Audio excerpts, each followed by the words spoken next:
worship our living God in this place. Hallelujah. Oh, we worship you.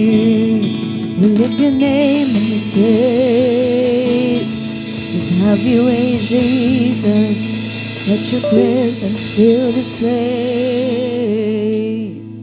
Hallelujah.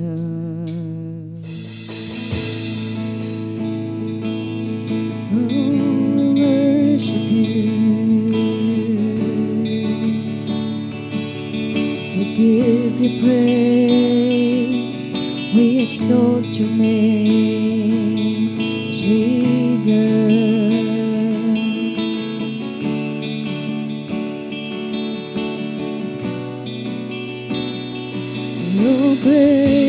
Your grace will always be greater than my sin. It carries no limitation. The promise of your grace.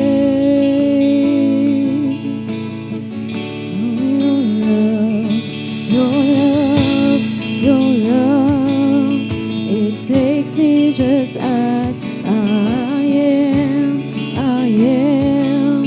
It melts all of my defenses. The wonders of your love. You got a relentless with forgiveness. How it covers me, covers. Your grace is sufficient, and its mission is to cover me, cover. You got a relentless with forgiveness. How it covers me, covers. Your grace is sufficient, and its mission is to cover me, cover.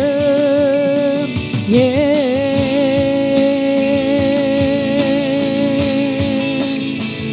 Oh, we worship you. Have your way. Your grace will always be greater than my sin. It carries no limitation. The promise of your grace.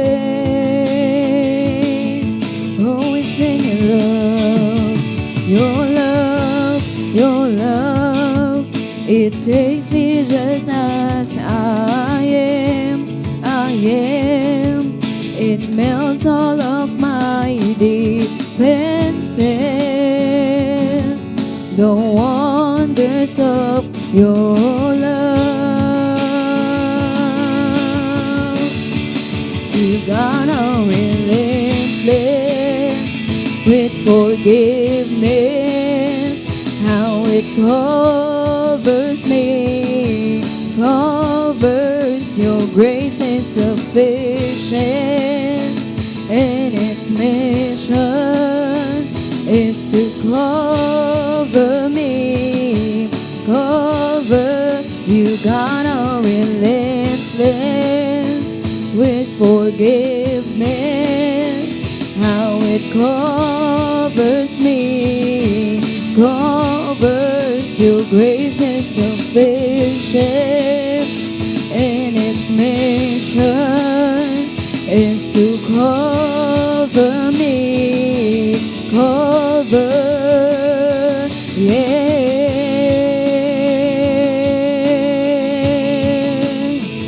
Oh, just have your way, Jesus. We give you praise, oh God.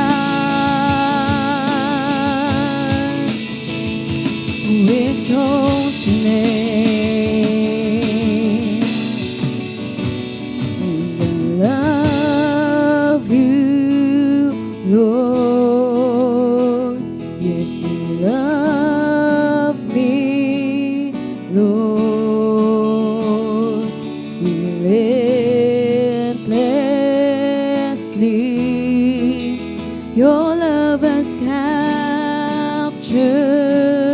me. And I love you, Lord, and you love me, Lord,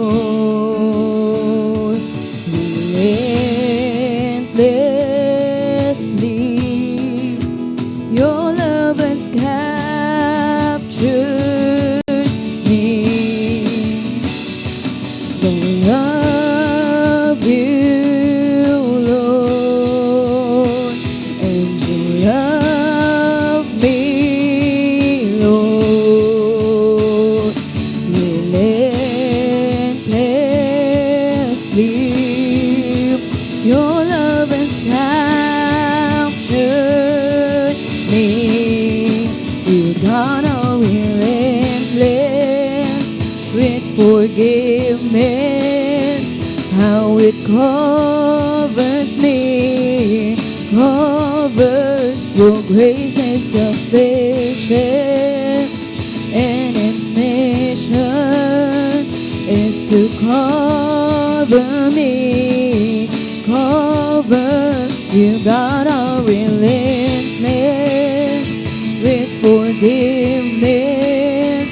How it covers me, covers. Your grace is sufficient. Its mission is to cover me, cover. And I love you, Lord. Yes, you love me, Lord, relentlessly. Your love has captured me, and I love you, Lord, and you love me, Lord, relentlessly. Your love has captured me. You God are relentless with forgiveness. How it covers me, covers. Your grace is sufficient. Its mission is to cover me, cover. You God are relentless with forgiveness. How it covers me, covers. Your grace is sufficient, and its mission is to cover me, cover. Yeah.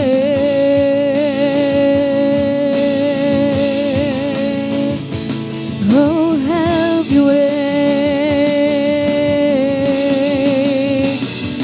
You God are relentless. We give you praise, oh God. We exalt your name.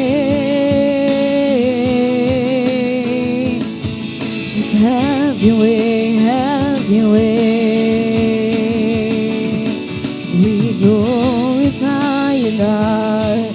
We exalt your name, Jesus. We worship you, Jesus. Hallelujah. Give you Cover me, oh praise.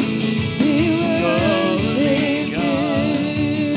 Cover me, Lord. Hallelujah.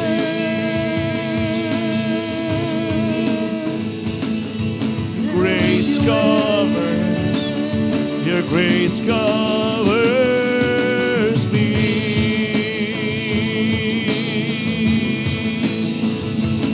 Oh, we worship you, Lord. We worship you. We worship you, Lord. You alone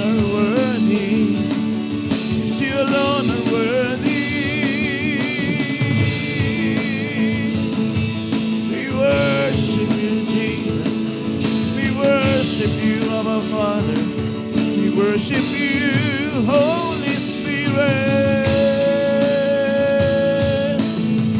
Oh, Mama Kore, Alamandre, Ante, Here, Alamandro, Sorobo, Korola, Mondere, Alamande, Here, Andramandro, Sore, Alamandre. Come on, let us worship the Lord in the Spirit in this place tonight.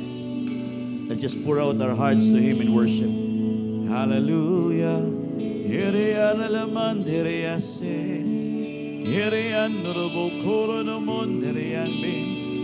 Here Androbo, Suromondere, Alamande. Here Alamandre, Akalamandra, Mandrobo. Here Asere, Alamandre, Akalamandra, Boko, Mondere, Ande. Here Bere, Alamandra, Bo, Surbo. Here Abandro, Mondo, Ondere, Abere, Alamandre, Ase. Here Mandro, Boro, Carabandere, Ande. Here Ase.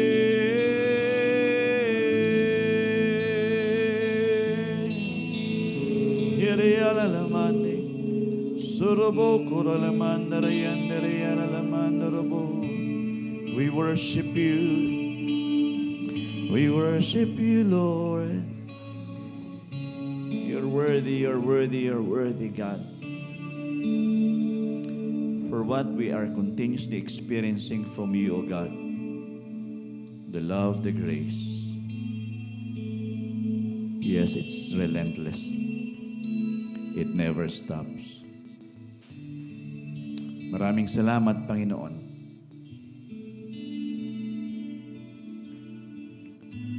That we have become a recipient of that grace and love from you. And we are continuously being embraced by that every day. And it has become an assurance for us to live life not defeated, but to live life victorious. Conquering things in life. Advancing. Yung disenyo mo sa amin, hindi po ito kayang sirain ng kaaway po namin. Makakapangyari ang kalooban sa amin. Patuloy na maging mapagtiwala kami sa iyo. Umasa. Manampalatayang alam namin may Diyos na nangako na hindi kami iwan, hindi kami pababayaan. At kung ano man ang mahirap, gagawin mong madali. At kung ano man ang imposible, gagawin mong posible. Kaya patuloy naming nilalagak sa iyo ang lahat-lahat sa amin. Pinapasakop, Panginoon, ang buhay ito't nagpapakumbaba. Patuloy na umaaming kapag wala kay wala rin kami. Punuin mo po kami, aming Panginoon. Puspusin mo kami ng iyong banal na Espiritu. Maranasan namin ang kapangyarihan mo. Gabay at tulong mo sa amin araw-araw. Paunawa mo sa amin ang mga salita mo. Yakapin namin ang mga katotohanan nito. Sa tulong at gabay ng iyong banal na Espiritu, huwag kaming lumayo sa mga pamamaraan mo. Yun po ang aming lakaran at aming isa pamamuhay. Dahil alam namin, Panginoon, ito rin ang magdadala sa amin sa tunay na tagumpay. Handi dito kami, Panginoon, sa gabing ito. Nagpapasalamat sa mga ginawa mo noon sa amin. Sa mga pinatunayan mo noon sa amin. Na alam namin ginagawa at pinapatunayan mo pa rin sa amin hanggang ngayon at kahit sa mga susunod pang panahon. Kay Lord, nakakaasa kami that our days will be far better than we have before. It will be beautiful. It will be wonderful and amazing. Thank you, Lord, sa time namin na magsasama-sama sa iyong mga salita, sa presensya mo, Banal na Espiritu, kumilos ka po tuloy na magpaunawa ng mga pamamaraan mo sa amin at yun po yung aming maisakatuparan para sa iyong kaluwalhatian at kaluguran. Purihin ka po, Panginoon. Pinaparangalan ka namin sa aming kalagitnaan. Sa iyo po ang mataas na pagtanghal. Sa iyo po ang mataas na pagpuri. Ikaw po lamang ang aming luluwalhatiin sa gabing ito. We love you, we bless you. In Jesus' name. Amen and amen, amen. Hallelujah. Hallelujah. Good evening po sa lahat. At bago po magsiyo po, sige po, magkamay muna po tayo. Let's come and shake hands and bless one another.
Good evening, everyone.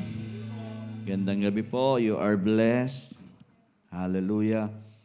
Well, again, sabi nila ito doon, pinakatahimik na linggo kasi nagluluksa ang buong mundo. Pero tayo ay hindi naman tayo nagluluksa. Patuloy tayong nagpupunyagi.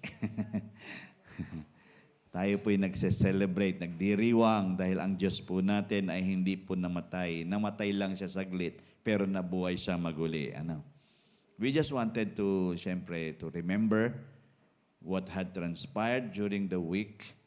But let this be a message of strength sa lahat po, no? Lalo ng mga mananampalataya. Kasi ang mga mananampalataya, they just do it traditionally, but they are not getting the deeper meaning of what had happened. Kasi napakalaki na implication nito sa ating lahat. Pasalamat tayo, may ganito tayong mga paalala. Yung iba, wala nang maalala. Diba? Sa ibang bansa, mas kilala pa si Santa Claus kaysa kay Jesus. Pag tinanong mo ang Bible, hindi, mas kilala nila yung Colgate kaysa sa Biblia. So, yung mga ganun ba? So, we are grateful na meron tayong season like this to be reminded and to recall the story of our Lord Jesus Christ and how God loves us so much and how the Spirit was also given to us. So, for our advantage. Okay, so ngayong gabi, pang-ilan nating Miyerkules ito?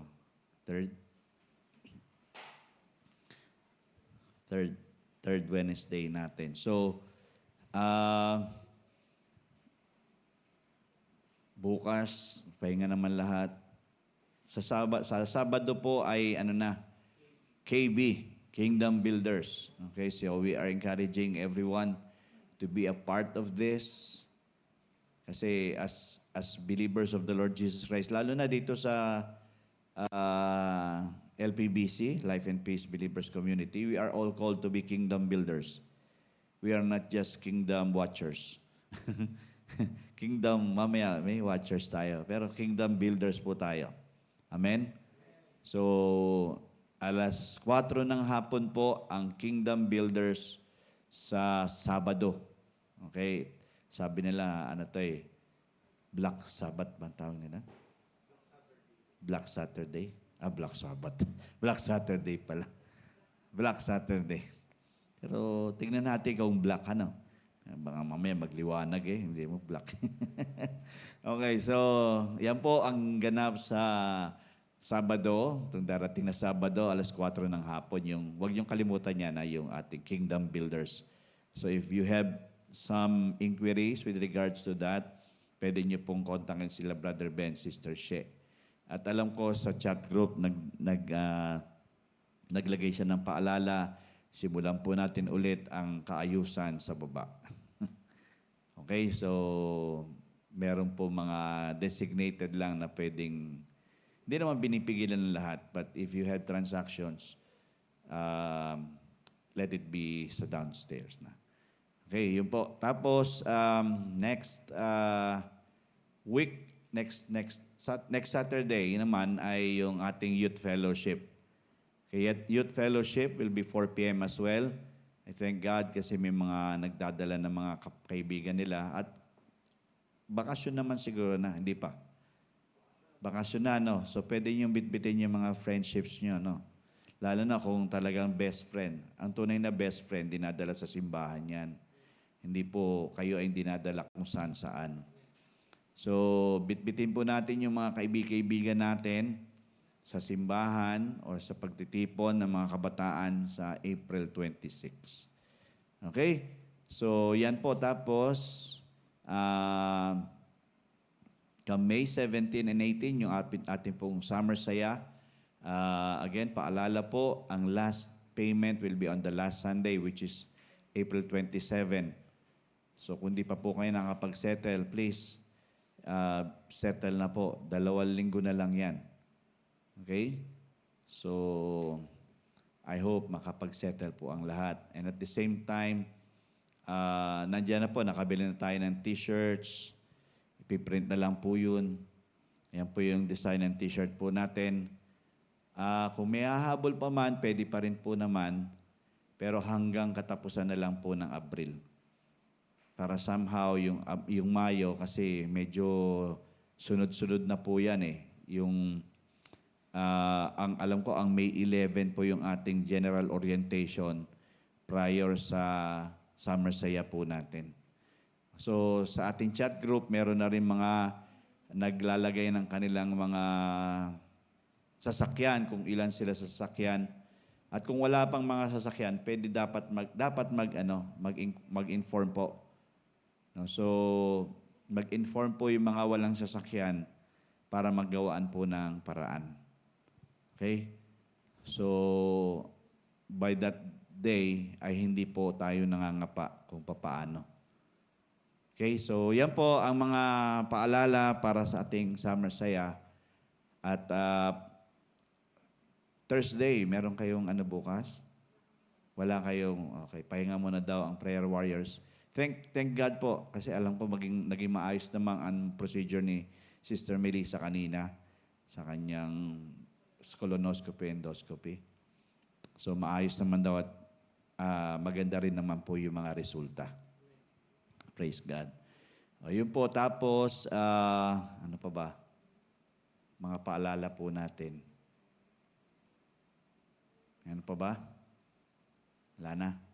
Okay, so tonight I'll be continuing with what I'm sharing with you with regards to kingdom living. And I hope po maka-catch up po tayo dito. Even though we are on the 63rd point na yata. Tama ba? 63 na to, pang point 63. Pero we are now in the series number 30. Series 30 na po tayo ngayon. Yan, series number 30. Pero ang point natin ay number 63 na ngayon, gabi. So ang haba na niyan, ang dami na po niyan. But don't worry kasi next month, ilo-launch po natin yung ating Connect groups. Aside from our CCU, we will have Connect groups. And the main reason is that we wanted everyone to be a part of a group for discipleship purposes and at the same time, mag-grow pa at mag-reproduce pa. Okay, so ang main material po natin, ito pong kingdom living. So, if you have missed from the lesson, point number 1, ay iisa-isahin po yan sa Connect Group. Okay? So, kung 63 na ngayon, medyo mahaba-haba pa. Pero, again, at least we have lessons and reminders of the revelations of God with regards to His commands to us. Para hindi po tayo estranghero. Ano ba yung sinabi ng Panginoon? Ano ba ang iniutos ng Diyos sa akin, personally, sa ating lahat bilang mga mananampalataya? Again, there might be special or some general or specific commands of Christ, but definitely, it all points to us. It all points to us kung anong gagawin natin doon sa pinagbilin sa atin ng Panginoon. But again, maigpit na bilin po na ito po ay hindi sa pamamagitan ng laman. No? Life of the kingdom cannot be lived through the flesh. Kaya nga, hindi po ito, kumbaga magaling ka, malakas ka, matalino ka, kaya mo nang gawin ang mamuhay sa kaharian. But living in the life of the kingdom is not by the flesh. Because Zechariah 4:6, it tells us that it is not by might nor by power, but by the Spirit of the Lord. Okay? It's by the Spirit, not by the flesh. So again, kung babalik-balikan natin, how do I live my life today as citizen, as saved in Christ? Paano ba ako mamuhay ngayon bilang niligtas ni Kristo? So, mainam po na ma-catch natin ng pamumuhay sa Panginoong Hesukristo ay sa pamamagitan ng Espiritu, hindi sa pamamagitan ng laman. Kaya kahit na anong pilit natin sa ating mga sarili, na gawin natin ang isang bagay na pamamaraan niya sa pamamagitan ng laman, sasablay po tayo. Kasi ang Espiritu po dapat ang malakas. Kaya malaking responsibilidad po ang pakikiisa sa Panginoon, sa salita niya at sa pagtawag sa banal na Espiritu. We have His Word and we rely in His Spirit. Okay?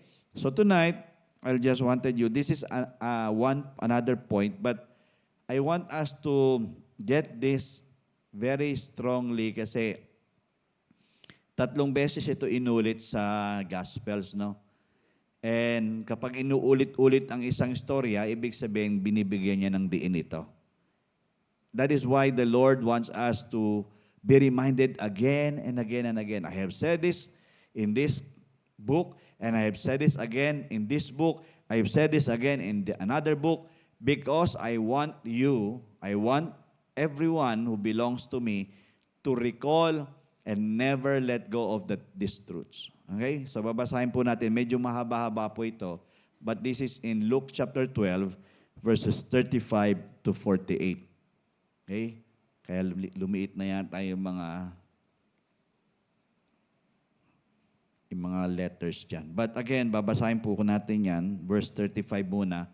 Sabi nga nun, let your waist be girded and your lamps burning. Dito pa lang sa unang talata, pinapaisip na tayo ng Panginoon o pinaparating na sa atin ng Panginoon, maghanda. Let your waist be girded and your lamps burning. And you yourselves be like men who wait for their master when he will return from the wedding, that when he comes and knocks, they may open to him immediately. Verse 37, blessed are those servants whom the master, when he comes, will find watching.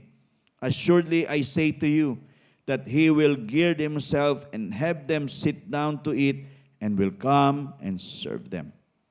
Verse 38, and if he should come in the second watch, or come in the third watch, and find them so, blessed are those servants.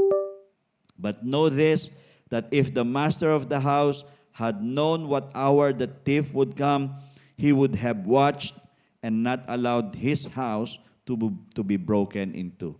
Verse 40, sabing ganon, therefore, you also be ready, For the Son of Man is coming at an hour you do not expect. Then Peter said to him, Lord, do you speak this parable only to us or to all people? And the Lord said, Who then is that faithful and wise steward, whom his master will make ruler over his household to give them their portion of food in due season? Blessed is that servant whom his master will find so doing when he comes. Truly I say to you that he will make him ruler over all that he has. And then verse 45 to 48, sabing ganon. But if that servant says in his heart, my master is delaying his coming, and begins to beat the male and female servants, and to eat and drink and be drunk, the master of that servant will come on a day when he is not looking for him, at an hour when he is not aware, and will cut him in two and appoint him his portion with the unbelievers. And that servant who knew his master's will and did not prepare himself or do according to his will shall be beaten with many stripes. But he who did not know, yet committed things deserving of stripes, shall be beaten with few. For everyone to whom much is given, from him much will be required. And to whom much has been committed, of him they will ask the more. Okay, so itong mga talatang ito is just establishing each and every one of us to somehow make preparations while we are still here on earth. Kasi nga naman, bilang mga mananampalataya, ikaw at ako ay responsable na hindi pa-relax-relax lang. Hindi, ang buhay kasi ng pananampalataya ay palaging may challenge yan. Kaya nga di ba sinabi doon sa 48 na or 47, that servant who knew his master's will and did not prepare himself or do according to his will shall be beaten with many stripes. Kumbaga kasi kung hindi mo alam, ikaw ang talo. Mas marami kang madadana sa buhay na katalunan, pero kung alam mo naman na na-spare ka sa mas kakaunting mga sufferings. May sufferings pero you know you will not be suffering much. Because sabi nga, much is given, much is required. Kung binigay natin ang lahat-lahat, then we will be required of more. So, bilang mga mananampalataya, ang gusto ko lang iparating sa atin ngayon ay ganito. Ito po, yan. Ang point natin ngayong gabi ay ito. Be ready and watching for Christ's return. Okay, so maging handa at tayo'y magbantay sa pagbabalik ng ating Panginoon. So maraming mananampalataya ay wala, chill lang. Chillax lang. Tama ba? Chill na, relax pa, chillax. Na everything is just so light. Yes, it might be the Lord that said to us, our light affliction is just for a moment. But the Lord is not wanting every one of us to be too light in our dealings with our God. So, ngayon kasi, everybody or most of the believers ay hindi na naisa sa katuparan yung Hebrews 10:25. Alam niyo ba yan? Yung not forsaking the assembling of ourselves together. Or kasi para bang they resort now in, kaya nga yung pandemic, meron yung advantage at disadvantage eh. Yung naging disadvantage niyan ay ang mga mananampalataya tinamad ng punta. Pwede na lang mag-online eh. On the go. Yung pwede ka nag-go online, pero hindi mo naman naunawaan talaga yung pinapanood mo. Or I can watch na lang later kasi busy pa naman ako eh. Nakakuha niyo ba ako? So, ibig sabihin, there's no readiness at all. And everything is taken for granted. Para bang there's no heaviness, there's no weight in the relationship that they have with the Lord Jesus Christ. Para bang lahat na lang, light na lang. Para bang walang devotion. Yun ang nawala sa mga karamihan sa mga mananampalataya, yung devotion. Na pag sinabing devotion, ibig sabihin, nandoon yung marubdob mong pagnanasa na maranasan. Pag devoted ka, ibig sabihin, you give it all. You give it all. You want, your experience is very satisfactory with the Lord. That is devotion eh. Gusto mo na naranasan siya, hindi lang in your mind, but in your inner being, even your emotion, talagang punong-puno. Na nadidinig ko, merong mga author ng libro na, ano ba to, yung kay Harold Sala ba to? Kilala niyo ba yun? O meron pa ibang mga author ng book na yung how to have the presence of God daily. Siguro may encounter kayong ganyan na libro na hindi naman sa I'm against, no. But yung experience is filled with the emotions. But again, pwede kasi makialam talaga ang Panginoon sa emotions nating lahat. Tama? But, again, too much emotion is also too much. Hindi lahat ng, kumbaga, yung sumusobra ay maganda rin. Dapat, alam mong bumalanse, ibig sabihin, you know from your spirit that if it is too much of the emotion, but you know it is the leading of the Spirit. Because there are times, okay yung emotion kasi si David was an emotional worshiper. Tatandaan nyo, he was undignified in his worship. But, he wants every one of us to be aware na palagi ka lang prepare, araw-araw. Kasi yung binasa nating mga talata kanina, sabi nga nun, sige, sinturunan mo ang iyong pantalon, tapos maghanda ka. Dahil hindi pwedeng wala kang preparation, sige ka lang ng sige.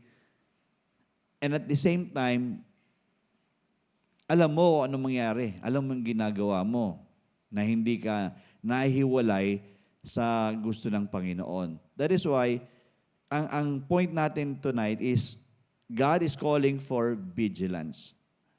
Meaning, we need to be more observant, watchful in everything that we do in our life. But again, hindi po ito para maging, tawag dito? Yung tawag doon yung masyadong,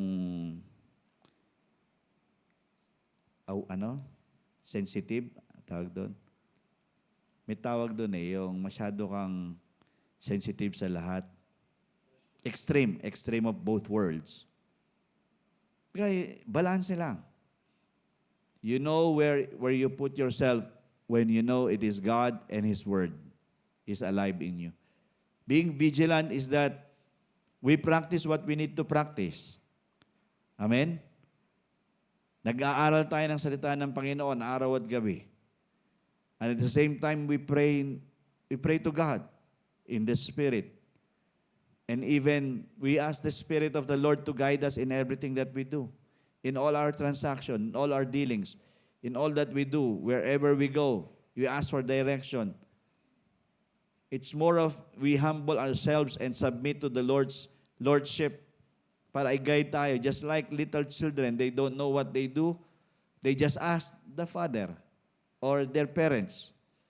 Kaya, childlike faith So vigilant is being like that na, kumbaga, binabantayan natin kung saan tayo. Kasi ayaw natin mapahamak. Ang mga bata, ayaw nila napapahamak. Even though malulikot sila, pero magtatanong pa rin sila, o kang gawin ko ba to?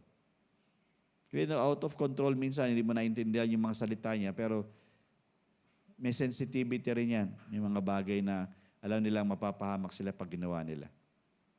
So, God calls for vigilance. You and me, and every one of us here, are supposed to be vigilant. Okay? Hindi naman vigilante, iba yung vigilante. Vigilant, ibig sabihin mapagmatsyag sa lahat ng mga bagay. Hindi pwedeng ano na lang come what may na lang. Alam niyo ba 'yon? Bahala na si Batman, yung sabi nila. May mga salitang gano'n, bahala na si Batman. Pero hindi pwedeng gano'n. Kailangan mapagmatsyag tayo. Binabantayan natin yung sarili natin. And pangalawa, sabi nga nun, it is a warning against selfishness, laziness, and distracting anxiety. Ito po'y babala ng pagiging makasarili. Okay? It's against selfishness. Against selfishness, ibig sabihin, am I doing things just for my own benefit? Baka mamaya, ako lang masaya, yung iba hindi. Para bang when I do this, do I make others, kumbaga, become better in my life, or in the presence of my life, they are becoming better? Selfishness is not supposed to be the center of it all.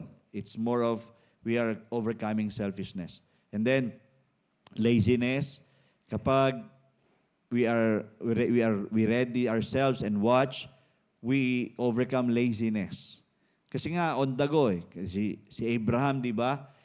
Sinabihan siya ng Panginoon, o maghanda ka dahil dadaling kita doon sa bundok na kung saan iaalay mo si Isaac, ang anak mo.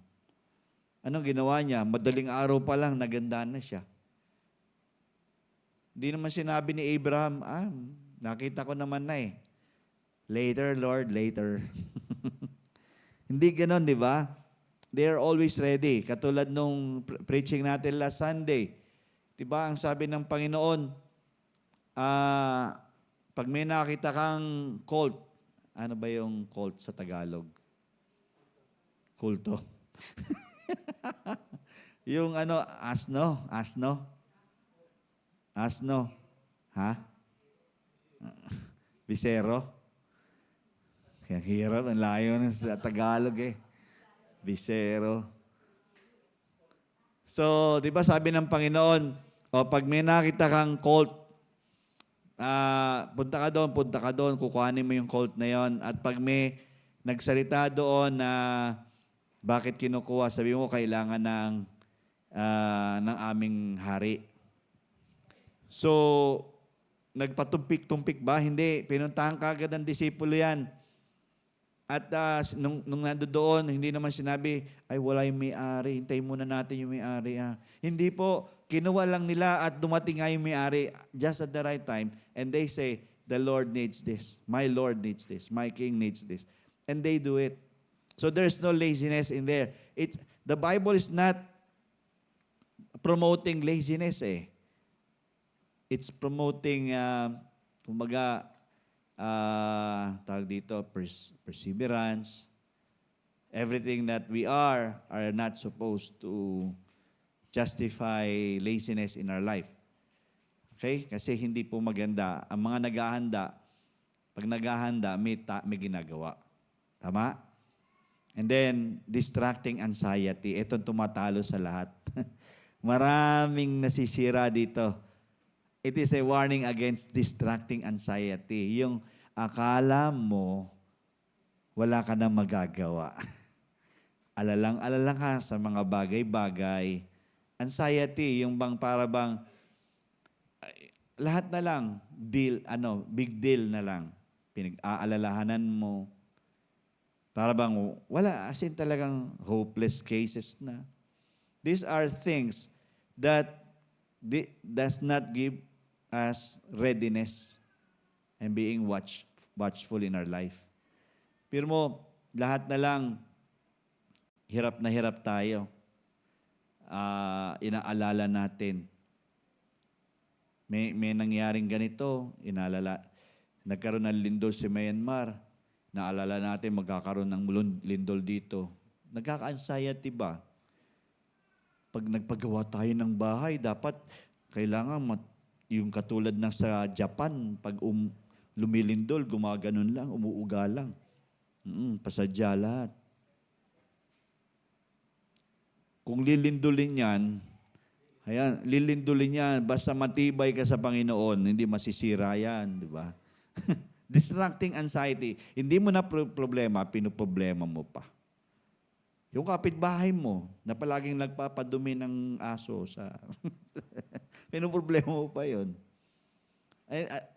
Again, we are the ones creating our stresses because of our anxieties. Bigat na tayo. Bakit? Kasi marami tayong iniintindi, iniisip. Puro tayo pag-aalala. Kaya nga yung Philippians chapter 4, sabi nga nun, be anxious for nothing, but in everything, by prayer and supplication, let your request be made known unto God. Huwag kayong mag-alala sa mga walang kwentang bagay. Amen? Philippians 4:6 po yan. So, be anxious for nothing. Kasi there are so many times we are so anxious.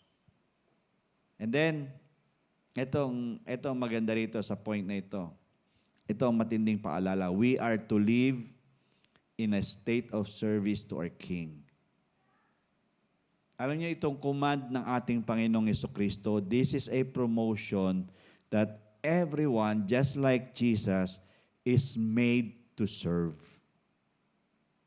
Kaya nakakapasok ang gawa ng kaaway ay dahil tamad, makasarili, at mapag-alala tayo. Pero kung tayo'y nagsisilbi lang dire-diretso, ginagawa ang mga dapat gawin para sa ating hari ng mga hari, hindi tayo ma-overcome ng selfishness, laziness, at anxiety. Iyan lang naman pangontra dyan eh. Magsilbi ka sa Panginoon. Yung kakulangan, hindi mo naintindihin kasi alam mong pupunuan. Amen? Yung mga kahinaan, kung nagpapagamit tayo sa Panginoon, if we are in the state of being of service, state of service to our King, kumbaga nandoon yung, kaya nga ready. We are always in the state, yung condition natin, I'm always ready to serve my God. If I am always ready to serve my God, not on just seasons, kasi there are seasons I wanted to serve God, there are seasons I don't want to serve God.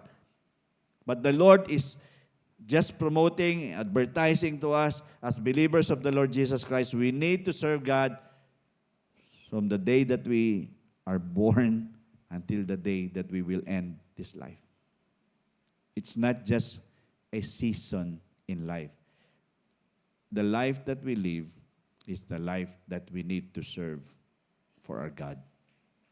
Amen? Biro mo, kung tayo po ay merong ganong drive sa mga heart natin, if the Spirit of the Lord is just trying to remind us, serve. Yung automatic ba, at the snap of the finger of our God, that we are reminded, not serve. Do something, do something. Don't go in a place that there is nothing that you are doing. Make something different. You can, and you are able. Amen? Alam natin na pwede nang mabago ang paligid natin kung may ginawa tayo eh. Walang nababago pag wala tayong ginagawa. Tama? Pag maraming ginagawa, maraming nababago. Pag walang ginagawa, walang nababago. Parang ang asawa ko, pag nakita niyang matagal ako naka-cellphone, siyempre walang mababago doon. Nandoon lang ako sa cellphone eh. Pero pag may ginawa ka na, may na-accomplish. Amen? Kaya, there are times na we just need to be more sensitive. In the spirit, you just need to be more sensitive. I need to stop. I need to stop this. I need to do this.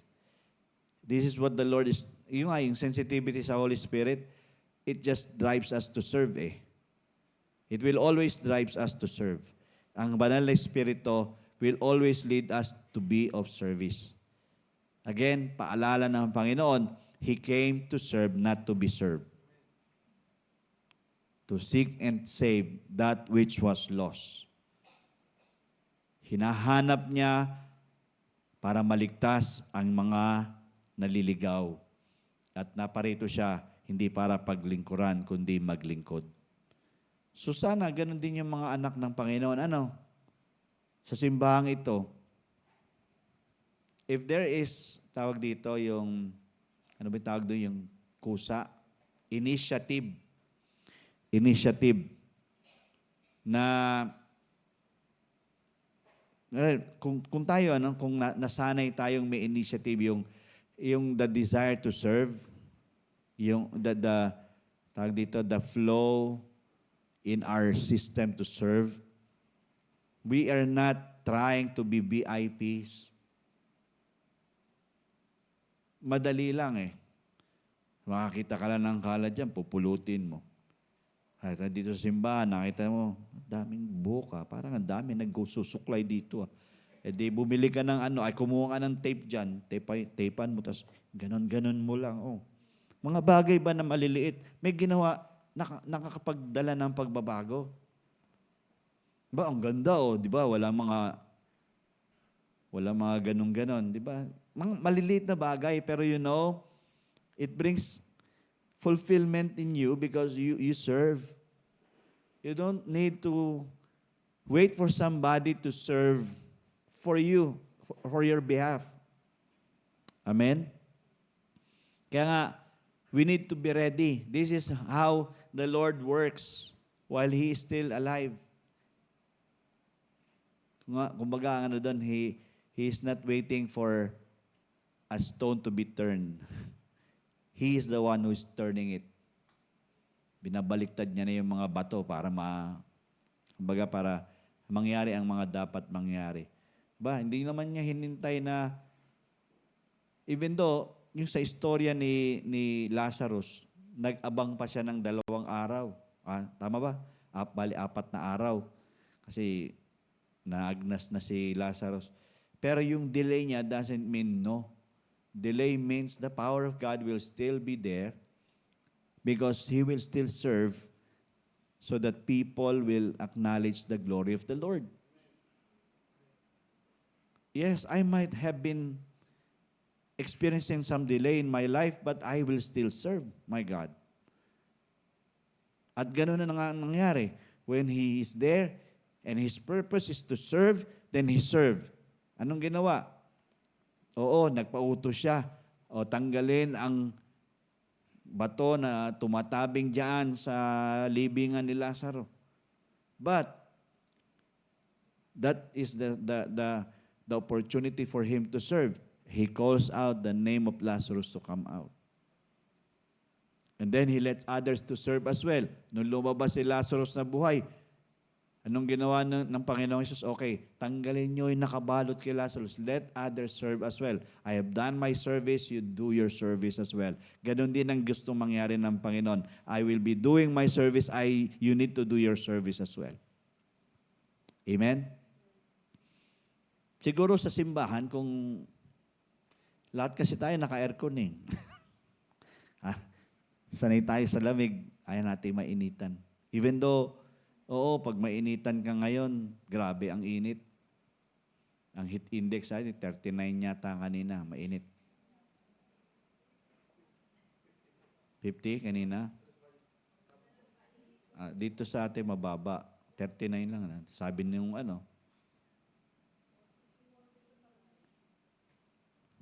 So, again, yes, it might be somehow discomforting po. Pero we are always supposed to be ready and watchful in what we need to do. Kasi ito po yung indication that Christ will return soon for us. It is a preparation. Because He doesn't want, kasi dito sa istorya natin, He doesn't want His servants to be found not doing anything. Diba? Pero mo, nakakaya, no? Darating ang Panginoon, nakataas sa mga paa natin. Hindi. Nag-ano naman ako Nag-online naman ako Marami naman akong pinapanood na preaching Oo, bless nga ako, Lord Tsaka nagko-comment ako, tsaka nag-stars ako, may bayad yun, di ba? Di ba, send stars, may bayad yun Nag-ano naman ko, service na yun. Ako. Grabe ang ngayon, ibang deception ng kaaway ngayon. I don't know how about your service today? Di ba? Ngayon kasi, pinagtatrabuhan. Marami ngayon na, ano tawag doon ngayon? Yung mga nagti-TikTok, yung mga content creators, yung mga vloggers, di ba? Vlog. Service na raw nila yon. Again, I don't know, but the honest service to the Lord is that it's heartfelt and somebody is actually benefiting. And at the same time, in you, there's joy. Ganun naman na-establish yung kagalakan sa puso. Tapos dito, yung last dito, we are to constantly be about carrying out His instructions and His desires so we will be ready for His return at all times. Constantly carrying out His instructions and His desires. Not others' instruction. His instruction. You come to church. You come in services. You need to learn the word of the Lord. Then get it. Embrace it. Let it just go deep. And when you are in your own, when you go back to your homes, get the word of the Lord. Get His desires in you. Let Him pour out Himself to us. Dapat na-uncover po natin yung mga gusto ng Panginoon sa atin. And we know that this will be a factor for His return. Okay? And we will be so ready at all times. Ibig sabihin, hindi katulad nung magnanakaw, yung tao dito, yung servant dito na hinihintay pa niya talaga na, hindi mo na, baka magpapatumpik-tumpik pa si Lord. Hindi Get ready. Alam mo naman may pinagbilin sa iyo ang Panginoon Ang Biblia, ang number 1 kabilin-bilinan ng Panginoon. Di ba? This book of the law shall not depart from your mouth, that you shall meditate in it day and night. And be careful to observe all that is written in it, then you will make your way prosperous and you will have good success. Joshua 1:8. So, we just need to learn how to carry out. Pag kini-carry out natin yung mga instructions niya, sabi ng Panginoon, do some good things. If you are a believer, do some good things. Minister to people, pray for people, be an encouragement to somebody. Again, don't limit yourself. There are people who needs us. There are people beyond our scope of authority that are asking for our support. So, if it is His instruction, His desires, then do it because that will make us ready. And again, dito pa rin pumapasok yung sa Revelations na ayon ng Panginoon na datnan niya tayong maligamgam o malamig. Gusto niya, kahit mainit lang panahon, mainit pa rin ang mga anak niya. Amen? Biro nyo, kanina sa DCIS, sabi niya gano'n. Ay, kahapon niya tayo. Basta along the way, sabi niya gano'n. Partner, ang init ng panahon, ano? Sabi niya, oo nga. Kaya, pastor, grabe ang init talaga. Sabi niya gano'n. Hopefully, ang mga Kristiyano, mas maiinit pa sa init ng panahon. Kahit na mainit talaga ang panahon. Sabi niya, kasi hindi dapat, kumbaga, nagiging gauge yung mga bagay-bagay na Revelation 3:16. So, alam natin na in this time, in this season, the Lord wants you and me to be ready and watchful on Christ's return. So, ito yung dalawa pang huling talata na alam kong mag-establish doon sa unang talata na binasa natin kanina. Mark 13:32-37. But of that day and hour, no one knows. Yes, it might be a mystery to us what will be next on the coming of our Lord. Not even the angels in heaven, nor the Son, but only the Father. The Father, our God, Abba Father knows. Siya yung go signal ng Panginoong Hesus to go down, to go back. Take heed. Ito yung matinding ulit. Watch and pray, for you do not know when the time is.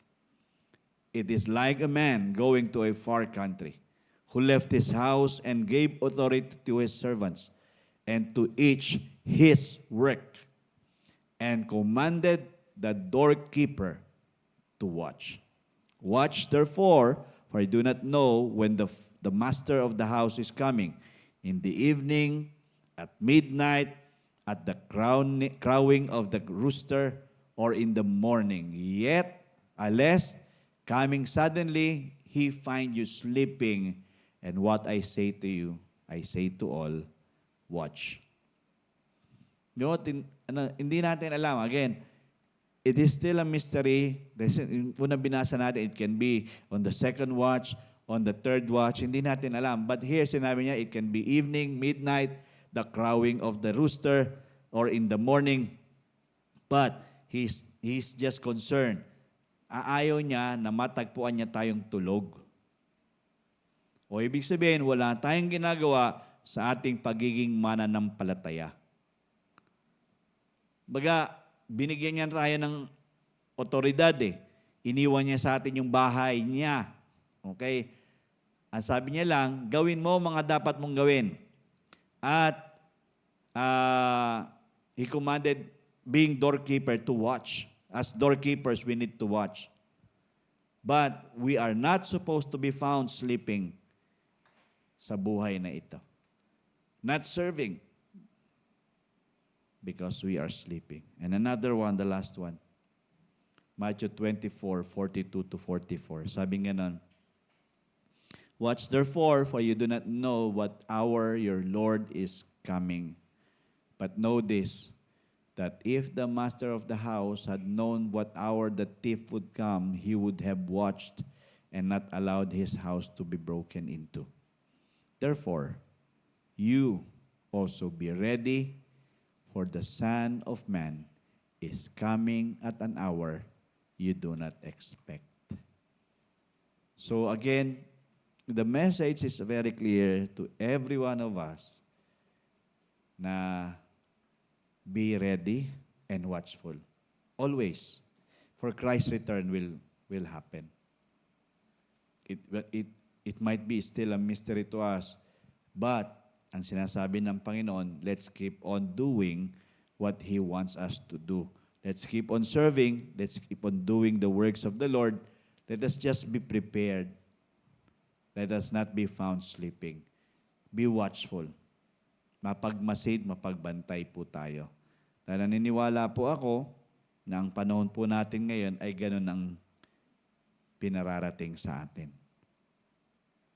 Dahil kung hindi, bakit ang mga mananampalataya ay parang wala ng drive masyado sa service? No. Na kapag nasa gawain Ay wala ka nang makitang, hindi mo makitang hindi ka naman nagda-judge, pero hindi mo nakikita nakapikit. Sayang. Para bang ano na lang, lahat na lang ay monotonous na lang. Tatayo na lang. Nakatingin na. Nagkakantahan na nagwo-worship na ang mga tao, pero may makikita ka. Ano ba tawag doon? Kandilang itinirik pero walang apoy. Di ba? Ni hindi man lang, kumbaga, ini-invite mo yung Holy Spirit, Lord, fill me. If it is emotion, just fill me, Lord God. Just fill me. And then, after you filling me, let me be serving. Kaya nga pag linggo, hindi po ito just worship. It is worship service. Tama ba? So hindi lang po basta, hindi ka lang basta sasamba ka na naglilingkod. Marami kasi pumupunta, nagsisimba lang talaga. Ibig sabihin, ano sa English ng simba? Hindi na worship yun. Just going to the temple and observe. Nag-observe lang. Pag-observe, hindi po serve yun, ha? Dilagyan mo lang ng yung serve. Observe, ibig sabihin, wala kang ginagawa. Nakamatsyag ka lang. Naka-ano ka lang. Para bang ano lang. Tinitingnan mo lang ang mga mangyayari. Pero you are not fully involved in it. Tama? Chillax na chillax no? So, I encourage you, church. Now, this is the word of the Lord.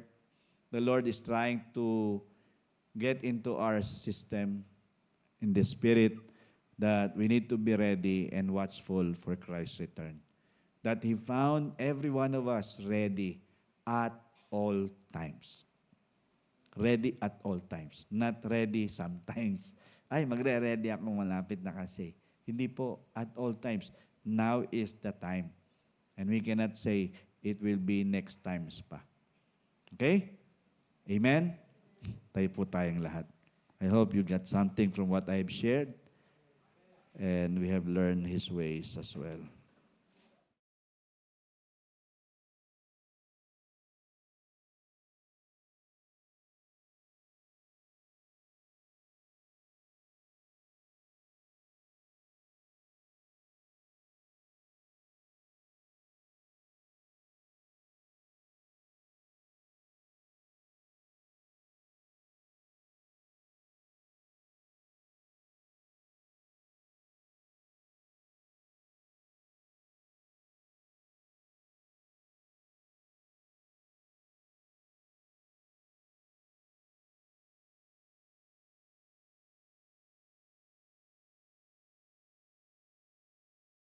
Natin is what we can say, yung return ni Christ is very, very, very near.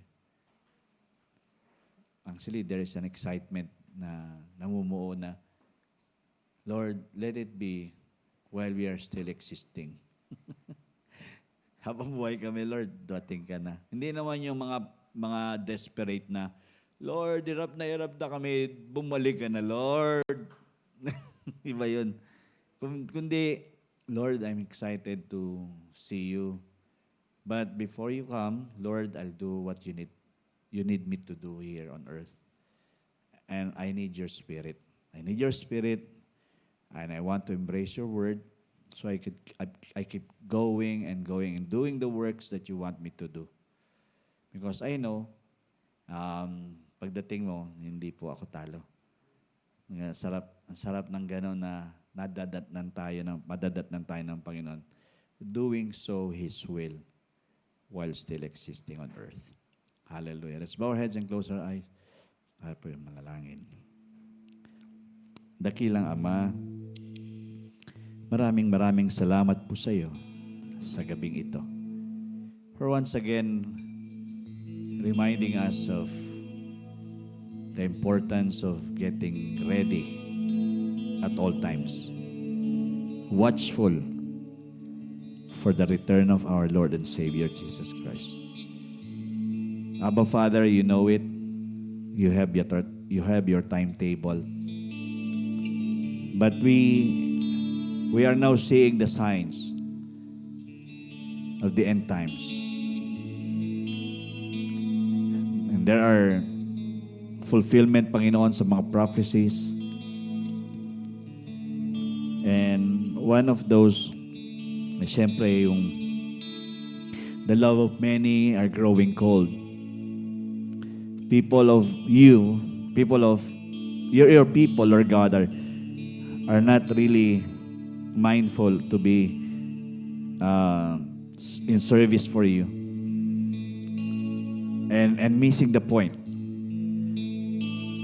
Lord, kami dito sa Life and Peace Believers Community, all that we desire is that when you come back, we will all be found faithful, hot, on fire for you, serving you. Hindi po kami humihinto. Even what we face every day is tough enough for us to face. Parang minsan, lagpas pa sa aming kakayanan, pero alam naman namin, nangako ka na ang mga pagdadaanan namin ay hindi po lalampas sa aming kakayanan kasi may tapat na Diyos kami, matapat na Diyos na sasama at magdadala sa amin magdadala ng way of escape sa amin sa lahat ng bagay na ito. So Lord, all we need to do is just trust you in everything and still keep on believing for greater things to take place. For you are not yet through with us. You are not yet done with us. You will still do a lot of wonderful works. Your miracles will still manifest. Panginoon, we are continuously submitting and yielding to your will, and let your will be done. Mangyari ang iyong kalooban, mangyari, Panginoon, ang gusto mo sa aming mga buhay araw-araw. Huwag kaming lumabas sa mga estranghero, sa mga katotohanan ng iyong mga kapahayagan sa amin. Sa lakas at gabay at tulong ng banal mong Espiritu, palagi kaming masentro sa kalooban mo lamang, Panginoon. Ngayong gabi, salamat sa mga bagay na ito na iyo pong inintrust sa amin ng words mo sa tatlong mga Gospels, Lord God, na paulit-ulit na sinabi mo, watch, be ready, pray, serve, do the work, be a doorkeeper. Lord, let it be. Let it come to pass. Let it happen to us. And by the Spirit and by your grace, we know we are able to keep on keeping on. Maraming salamat po, Panginoon, sa pangunguna mo sa amin ngayong gabi. At patuloy na yayakapin namin ang katotohanan ito, not by might, nor by power, but by your Spirit. We bless you, we thank you, and we honor you in this place, declaring the blessings of our God to continuously be poured out to each and everyone and each and every family represented here tonight, and everyone watching and everyone who will be hearing this message. I pray, God, that change will take place, that you will be lifted high and glorified, that you will continuously be worshipped. Salamat po, Panginoon. We will keep serving you and not stopping doing this for your glory and for your honor. Pinagpala mo ang buhay ng bawat isa. Pinagpala mo ang pamilya ng bawat isa sa amin. All this we ask and pray. All the honor and glory belongs to you. In Jesus' name. Amen and amen. Hallelujah, hallelujah. Thank you, Lord. Thank you, Lord. Well, sa po magandang gabi sa lahat. Pinagpala po ang bawat isa. You are the blessed of the Lord. You are a great blessing, and your life will be a great blessing to many lives in Jesus' name. Amen and amen. Amen. Hallelujah. Magandang gabi po. We love you. See you Saturday, KB, at Sunday po natin.